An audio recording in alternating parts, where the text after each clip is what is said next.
Hi friends, வாங்க இன்றைக்கி சூப்பரான டேஸ்டியாக தவா முட்டை எப்படி செய்யலான்றதை பார்க்கலாம். அதுக்கு ஒரு தவா அடுப்பில் வச்சுக்கோங்க.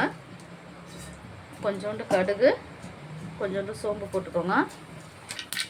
ஒரு 2 பச்சை மிளகா, 4 பல் பூண்டு கட் பண்ணி வச்சுருக்கேன், அதையும் சேர்த்துக்கலாம் எண்ணெயிலேயே. இப்போ பாருங்கள், கருவேப்பிலை, பச்சை மிளகா, பூண்டு போட்டாச்சு. இப்போது கொஞ்சம் வெங்காயம், ஒரு 2 வெங்காயம் கட் பண்ணி வச்சுருக்கேன், ஆட் பண்ணிக்கலாம் அதையும். இப்போ வெங்காயம் நல்லா வதங்கிடுச்சு, தக்காளி ஆட் பண்ணிக்கலாம். தக்காளி ஆட் பண்ணி கொஞ்சோண்டு மஞ்சத்தூள், அது வதங்கிறதுக்கு கொஞ்சம் சால்ட்டு சேர்த்துக்கலாம். இப்போ பாருங்கள், வெங்காயம் தக்காளி நல்லா வதங்கிடுச்சு. இப்போ காரத்துக்கு ஏற்ற மாதிரி ஏற்கனவே 2 பச்சை மிளகா போட்டிருக்கோம். இப்போ 1/2 ஸ்பூன் தனி மிளகாத்தூள், கொஞ்சோண்டு சீரகத்தூள் போட்டுக்கிறேன். போட்டு நல்லா எண்ணெய் பிரிஞ்சு வர வரைக்கும் கிளறி விடுங்க.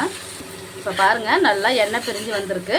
இப்போ நடுவில் ஒரு குழி மாதிரி வெட்டிக்கிட்டு இப்போ நம்ம எடுத்து வச்சுருக்கேன். நான் 5 முட்டை எடுத்து வச்சுருக்கேன், உடச்சி ஊற்றிக்கலாம். அதை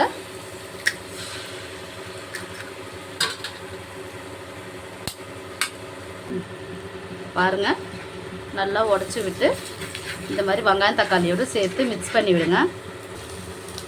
இப்போது அடுப்பை லோ ஃப்ளேமில் கொஞ்சம் நேரம் வச்சுட்டு நல்லா கிளறி விடுங்க. இப்போ இந்த ஸ்டேஜில் நான் ஒரு 1/2 ஸ்பூன் பெப்பர் தூள் எடுத்து வச்சுருக்கேன், அதையே ஆட் பண்ணிக்கலாம்.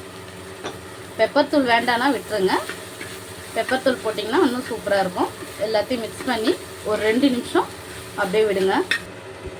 அவ்வளோதாங்க. இப்போ பாருங்கள், 2 நிமிஷம் ஆயிடுச்சு. இப்போ இந்த டைமில் நம்ம கொத்தமல்லி தூவி சூப்பரான முட்டை தவா ரெடி ஆகிடுச்சு.